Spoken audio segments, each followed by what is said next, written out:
Welcome back. You're watching France 24. Coming up, France pushed to establish an age of consent. A bill that would set it at 15, introduced in Parliament in the wake of a string of high-profile sexual assault allegations.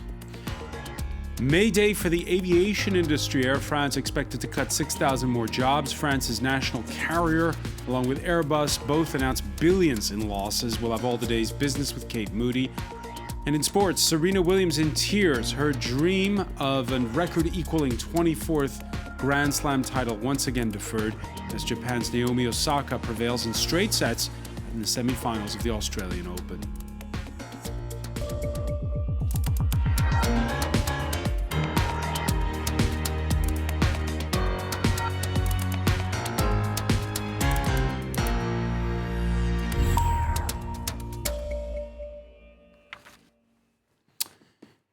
Here in France, lawmakers this Thursday introducing a bill that would set the minimum age at 15 for consensual sex between an adult and a minor. Now, the law already here bans sex with a minor, but it carries a much lighter sentence. There is no such thing as statutory rape yet here in France. It's all coming to a head after a wave of high-profile cases of victims breaking the silence.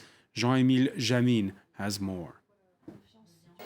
A minor in France who accuses a parent or family member of sexual assault should no longer have to prove that the relationship was non-consensual. This was the announcement delivered by the Justice Ministry this week. Pour l'inceste, nous souhaitons le seuil de 18 ans. Un type de 60 ans, pardon de m'exprimer avec familiarité, ne peut pas soutenir qu'il couche avec une gamine de 14 ans et demi consentante. C'est pas possible. Acts of sexual incest would now be systematically presumed to be non-consensual, representing a huge victory for the Children's Collective, a set of organizations working for the protection of the rights of children victims of sexual violence. On entend les témoignages de ceux qui ont été victimes d'inceste, on comprend que l'emprise, elle va bien au-delà de 15 ans. 18 ans, c'était un minimum. Il est apparemment acté, c'est vraiment une chouette nouvelle. Until now, it has been up to the minor victim to prove to the court that he or she did not consent to the sexual act, meaning France has also struggled to prosecute alleged perpetrators. Donc ça voulait dire qu'on posait la question au mineur de savoir s'il s'était débattu, s'il avait crié, s'il avait dit non, s'il avait cherché à s'enfuir. Or, un mineur de 17 ans qui est agressé par son père, il n'y aura pas de bagarre, il n'y aura pas de violence physique, il n'y aura pas de cris, il n'y aura pas d'opposition parce que l'agresseur est le père. Excluding incest, the government already deems all sexual acts with children under 15 to be presumed as non-consensual. A vote to reform this law will be held in April. For more, France 24's James Andre reports from the French National Assembly. Now, the bill being discussed today in the National Assembly is a very short one. It's very straight to the point, and it has one very clear aim: to state once and for all that having sex for an adult with a child under 15 is a crime punishable by 20 years in prison. In the case of incest, that means if it is a person close to the victim, either their parents, brother or sister, or indeed a member of a close family circle, well, that age is lifted to 18. Until now, victims had to prove in court that they'd been coerced into sexual conduct, that they'd been either forced or that they had been violent or surprised. Well, that will no longer be necessary under this new law. When it is voted, it will clearly mean that there is no question that under the age of 15, it is a characterized rape and it is punishable in such a way. Another big question mark is the statute of limitations that indeed states for now that there is a time limit of 30 years to indeed go to court with these questions. Well, that is going to be modified till 30 years after the 18th birthday of the last victim. This is what's being debated here at the National Assembly today. The aim for the government is to have something implemented by this summer, and we can expect a vote in either March or April. And we'll be talking about it more in the France 24 debate. That's coming up in just over 30 minutes' time. They called him the originator. Reggae pioneer Hugh Roy has died at 78. For more, we're joined by France 24's James Vezina. James, he was one of the early masters of toasting that mix of singing and rhyming that inspired hip-hop and inspired raga. Exactly that. And definitely, while he wasn't the first one to do it, he definitely became the one who popularized it.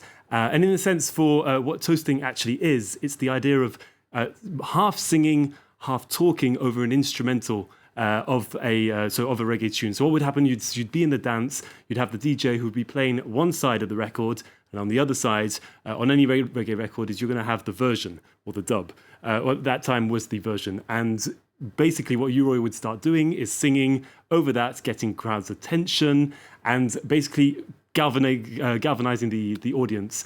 And once that was recorded, that's when basically it could be put onto records, shipped across to the other side of the world, and people who weren't able to attend those dances, those sound systems in Kingston, were able to pick up on that. And it was something that truly worked. Definitely, it was something new, something that people hadn't heard before. And in the end, what happens is, down the line, all of this went on to influence what has now become today hip-hop, which is basically this idea of jive talking over an instrumental piece of music. And so you can't underestimate the importance of U-Roy in reggae's history, really. And today is a massive, massive loss, of course. Yeah, passing of a generation. It's the passing of a generation. A lot of stars, unfortunately, have been passing away. 2020 was terrible for reggae. In the last few weeks, we've had Bunny Lee, massive producer, who passed away. Albert Griffiths from the Gladiators. Yesterday in France here, Tonton David, a big part of the French reggae scene, who passed away as well. So unfortunately, these, apart from Tonton David, are part of the original reggae scene, the creators in the 60s and the 70s, and those who were young at the time. Now, today, of course, we can expect this is life in the end, but it's very hard for anyone who's following the music, obviously, to have to keep up with this. And while people try and keep this going alive today, it isn't the same feeling, it isn't the same vibe, it isn't the same conditions as everything that was happening back in the time. So this is truly a piece of history that's going away as time goes on, really. All right, U-Roy mourned, passing away at the age of 78. Many thanks, James Vezina. The moment of truth is upon us. The U.S. Space Agency's Perseverance rover going to touch down on Mars after a 7-month journey from planet Earth. Jean-Émile Jamine has more. It's the end of a 7-month-long journey, but it's just the beginning of a perilous mission to discover the planet Mars. Tonight, the Perseverance rover is going to touch down in crater G0, an extremely delicate landing which has piqued the curiosity of the entire world. Ça renvoie plein de fantasmes. On a envie d'en savoir plus, ouais, c'est sûr. Mars, c'est inexploré, enfin, c'est un peu un truc que personne n'a exploré, du coup, forcément, c'est intéressant. Perseverance has no room for error. Without human assistance, the little NASA robot has to reduce its speed using parachutes like these, going from 20,000 kilometers per hour to 0 in just 7 minutes. American scientists call this the 7 minutes of terror.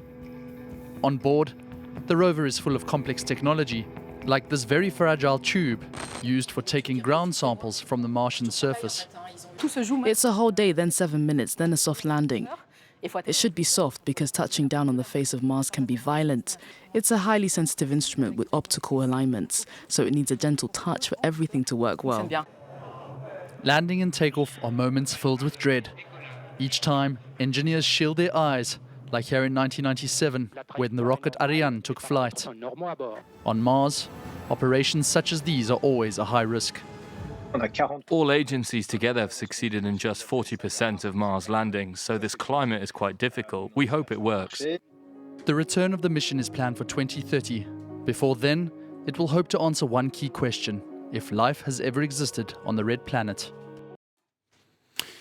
Nobody hurt, but quite spectacular seeing Etna erupt in the early morning sky in Italy.